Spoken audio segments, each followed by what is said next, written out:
আমাদেরকে নেতৃত্ব দিয়েছেন। আর এই নেতৃত্বের ফসল হচ্ছে জুলাই বিপ্লব। এই জুলাই বিপ্লব এমনি এমনি আসে না, বিগত 17 বছরের আন্দোলন সংগ্রামের ফসল হচ্ছে জুলাই বিপ্লব। এই জুলাই বিপ্লবের মাধ্যমে আজকে গণতন্ত্রটা সুসংহত হয়েছে, কিন্তু এই গণতন্ত্রকে প্রাতিষ্ঠানিক রূপ দেওয়ার জন্য একটা সুষ্ঠু নির্বাচন প্রয়োজন। আর এই সুষ্ঠু নির্বাচন আসলে এই তারেক রহমানের নেতৃত্বেই আমরা আশা করি বাংলার মাটিতে হবে এবং এই দেশে গণতন্ত্র প্রতিষ্ঠিত হবে। আর আপনি একটা জিনিস খেয়াল করে দেখবেন, আসলে এই বাংলাদেশের ইতিহাসে যখনই কোনো দুর্যোগ দেখা দিয়েছে তখনই জিয়া পরিবার, জিয়া রহমান থেকে শুরু করে 71, 75, পরবর্তী সময়ে আবার স্বৈরাচার এরশাদ, হাসিনা, এদের নজিরবিহীন দুর্নীতির পরে কিন্তু বিএনপি সরকার ক্ষমতায় বারবারই আসছে, মানুষ বিএনপি সরকারকে নিয়ে আসছে এবং বিএনপির সরকার গণতান্ত্রিক পন্থায় এদেশের উন্নয়নের ধারা অব্যাহত রেখেছে। কিন্তু আমরা দুর্ভাগ্যবান যে বিগত 17 বছর এই স্বৈরাচারী হাসিনাকে সরানো আমাদের অনেক কঠিন হয়ে গেছিল, কিন্তু আল্লাহর অশেষ মেহেরবান আমরা এখন গণতন্ত্রকে আবার প্রতিষ্ঠিত করার স্বপ্ন দেখছি। আর কিছু তো মবক্রেসি হচ্ছে, আমি আশা করি যে আমরা জনগণ সবাই যদি সচেতন হই তাহলে এই মব জাস্টিসগুলো দূর হয়ে যাবে। কোনো দেশের জন্য মব জাস্টিসগুলা ইতিবাচক জিনিস নিয়ে আসে না। একটা বিপ্লবের পরে এরকম টুকটাক হয়, এটা ইতিহাসের পর্যালোচনা করলে আপনারা দেখতে পাবেন। তো আমরা আশাবাদী খুব শীঘ্রই দেশে গণতন্ত্র প্রতিষ্ঠিত হবে, সার্বভৌমত্ব প্রতিষ্ঠিত হবে, দেশের সাধারণ মানুষ আবার শান্তিতে বসবাস করতে পারবে।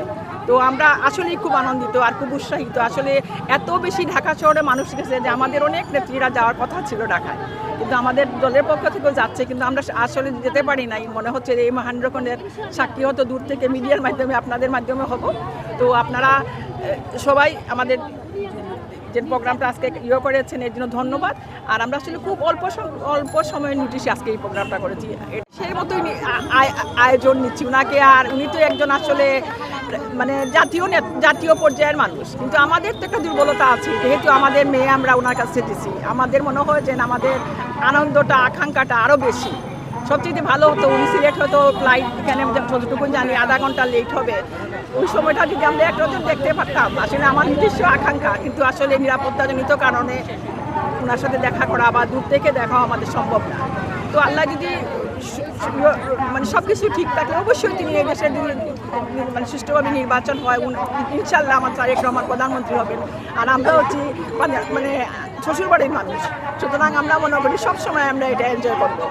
আর গণতন্ত্র প্রতিষ্ঠার জন্য তো আমরা সংগ্রাম করেছি, এটা প্রতিষ্ঠিত হলে আমরা সারা দেশেই আনন্দ হবে। আর আমরা বেশি আনন্দিত বোধ করি, আমাদের এই মানুষটা আমাদের এই পরিবারের অংশ। আমাদের তো উৎসাহের উদ্দীপনার শেষ নাই। আমাদের দুলাভাই যদি আমাদের দেশে একটু সময় ল্যান্ড করতেন বা আমাদেরকে দেখে যেতেন তাহলে বুঝতে পারতেন আমাদের মনের আবেগটা কতটুকু। কিন্তু আমাদের মধ্যে আবেগ আছে যে আমাদের দুলাভাই আমরা এখন বরণ করতে পারি নাই, কয়েকদিন পরে হয়তো বরণ করব। যেভাবে আমরা সিলেটের বরণ দামানকে বরণ করি এর চেয়ে বেশি আমাদের জাতীয় দুলাভাইকে বরণ করব।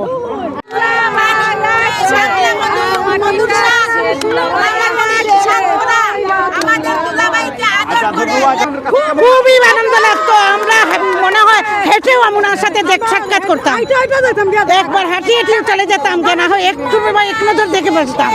আমরা যেতে পারি না, দেখা করতে পারি না, এই জন্য কিছু আবেগ হয়তো দেখি যেতে মনের মধ্যে আসে, যেতেও পারি, যার সম্ভাবনা আছে হয়তো রাতে যেতেও পারি। মহানগর মহিলা দলের সাধারণ সম্পাদিকা।